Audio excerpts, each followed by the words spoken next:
3 mots. Pionnier, pertinent et fédérateur. Optimisme, respect de l'environnement et passion. Très intéressant parce que les sujets étaient véritablement totalement d'actualité. Il y a la passion qui est ressortie et puis je dirais l'intérêt, l'importance de l'environnement pour le sport automobile. Le premier mot qui me vient à l'idée, c'est sport mécanique. Que ce soit du moteur thermique ou du moteur électrique ou autre, ça restera toujours du sport mécanique. Et donc par derrière de la passion, c'est un mot que tout le monde prononce, mais c'est vrai que ce sport est avant tout animé par la passion. Comme tout sport d'ailleurs, il faut être passionné pour pratiquer à un bon niveau, par plaisir, un sport. Et le dernier point, c'est une bonne part d'optimisme, je pense, par rapport à tout ce qui a été dit aujourd'hui et ce qui va se passer dans les années qui viennent. Nous, on le voit sur le circuit avec l'arrivée des voitures électriques déjà. La transition est en train de se faire. On a sur nos roulages de plus en plus de voitures électriques qui arrivent et il y a un an, il y en avait zéro, quoi. Donc je pense que c'est ça aussi un peu la conclusion de la journée. Alors je commencerai par fédération. Je pense que le colloque, c'est l'illustration de l'action du GPSM qui fédère et qui rassemble l'ensemble des acteurs des sports mécaniques, notamment depuis l'arrivée des promoteurs qui ont intégré donc en mars dernier et des constructeurs le GPSM pour renforcer le groupement et défendre tous ensemble les intérêts de chacun et notamment des sports mécaniques. Fédération, après, on l'a ressenti dans la première intervention d'aujourd'hui, c'est la passion qui anime, je pense, tous les acteurs qui sont présents ici. Et puis, je dirais un troisième mot, avenir, parce que si on est là aujourd'hui, c'est pour rebondir sur la période actuelle et pour parler d'avenir, pour tracer un avenir au sport mécanique qui avance sur un chemin avec certaines embûches, avec des points positifs, avec des points négatifs, et on est là pour travailler tous ensemble et pour essayer de développer les sports mécaniques et de transmettre cette passion à l'ensemble des acteurs qui nous entourent.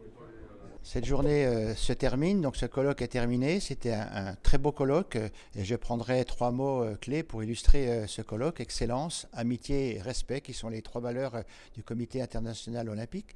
Excellence par la qualité des interventions, la qualité des intervenants et les échanges également qui ont suivi.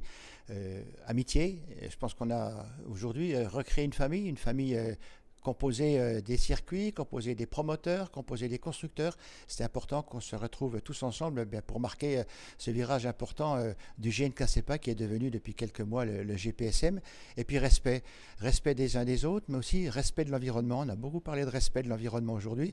Et là, on voit qu'on a encore du travail à faire, même si beaucoup de choses sont faites sur les circuits. On l'a vu par rapport aux témoignages que nous avons pu voir. Et donc, en particulier, la partie sonore, la partie émission sonore qui reste un point dur. Et là, il faut absolument que nous avancions avec l'État, les différents ministères concernés, pour essayer de trouver une solution pour que nos circuits vivent tout en respectant l'environnement et peut-être aussi également en acceptant de réduire encore le niveau sonore de nos véhicules. Et là, les fédérations sportives automobiles, FFSA et Fédération française de motocyclisme, sont en train justement de faire en sorte que les niveaux sonores des machines puissent encore diminuer considérablement. Voilà, donc on se doit d'être tout à fait respectueux de l'environnement et ça, c'est peut-être le message fort que nous avons à envoyer aujourd'hui, tout en disant que nous faisons déjà beaucoup pour respecter l'environnement.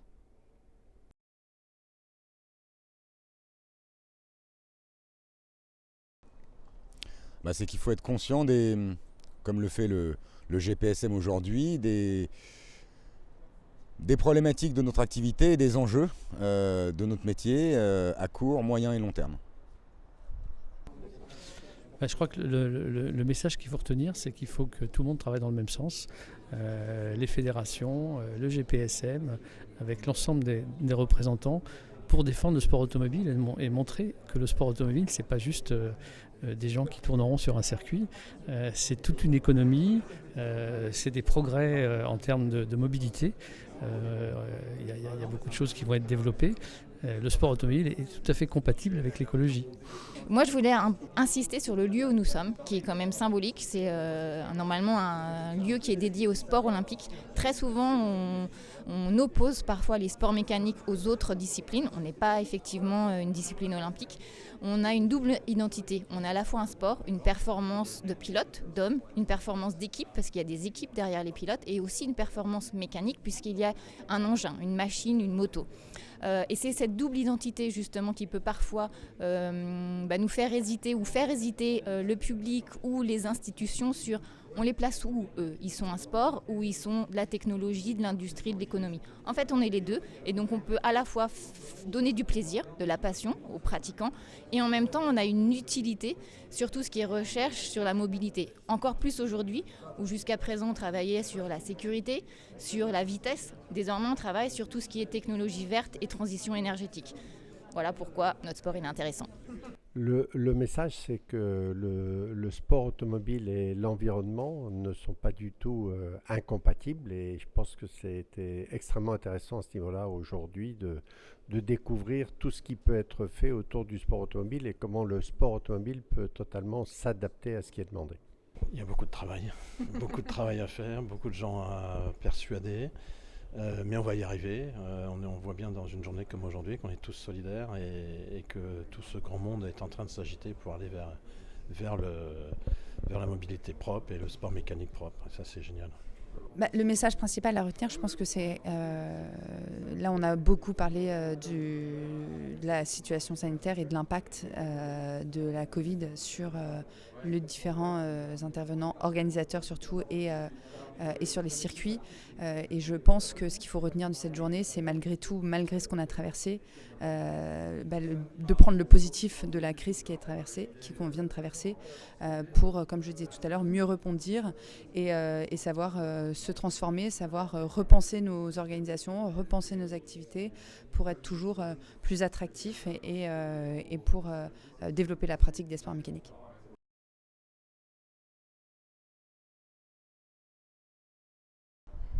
Avec ça.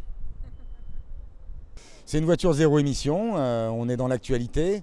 Il ne faut pas qu'il y ait un fossé qui se creuse entre ce qui se passe sur la route de tous les jours et ce qui se passe sur les circuits. Le sport automobile a toujours été un laboratoire, une vitrine, un avant-gardiste pour le véhicule de route et là on est dans la tendance inverse actuellement.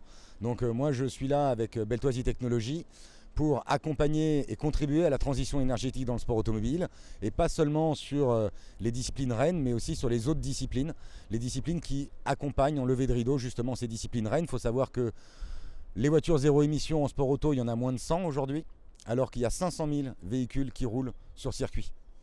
Donc quand on part de là, il y a de la place pour notre voiture. Moi je le vois effectivement beaucoup dans la transition énergétique et le fait d'amener des solutions vertes dans le sport automobile. Et puis par rapport au colloque, je crois aussi que ce qui a été important, c'est l'importance d'enrôler les jeunes et de faire adhérer les jeunes au sport automobile. Et je pense que le développement vers les technologies zéro émission, vers l'eau de voiture, c'est effectivement une façon aussi de les réintéresser à quelque chose qui leur a peut-être paru un petit peu lointain à un moment donné. Je trouve que le colloque a bien insisté là-dessus.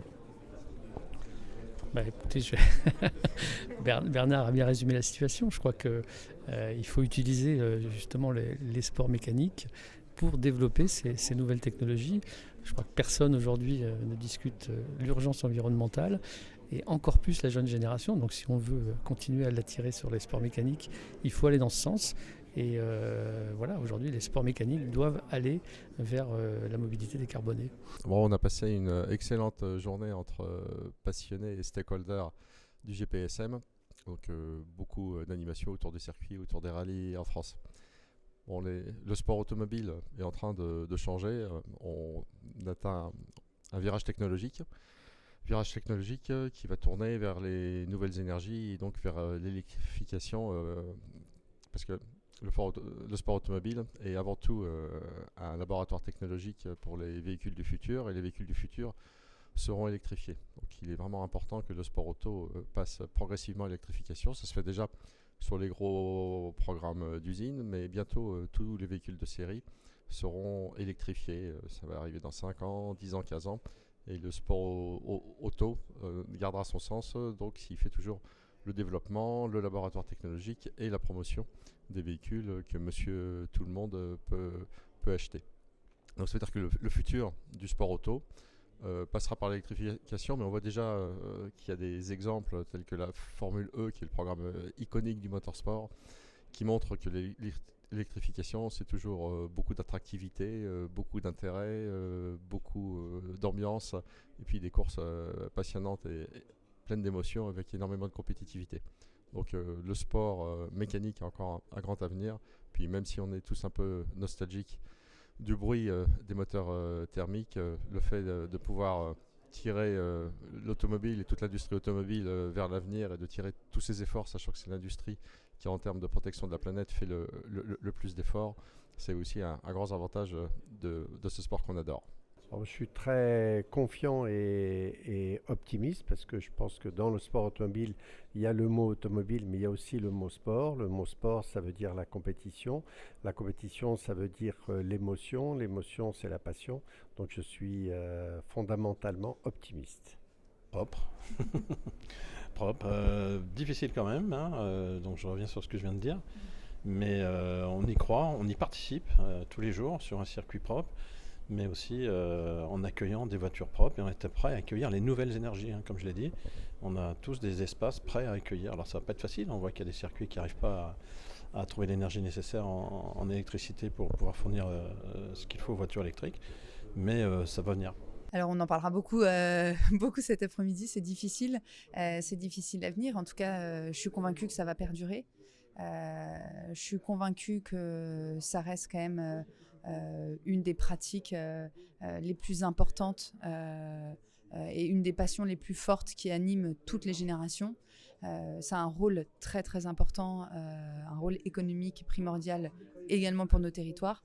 Donc à nous de vraiment de porter le mouvement au maximum pour que les sports mécaniques puissent perdurer, se développer dans son temps, mais perdurer.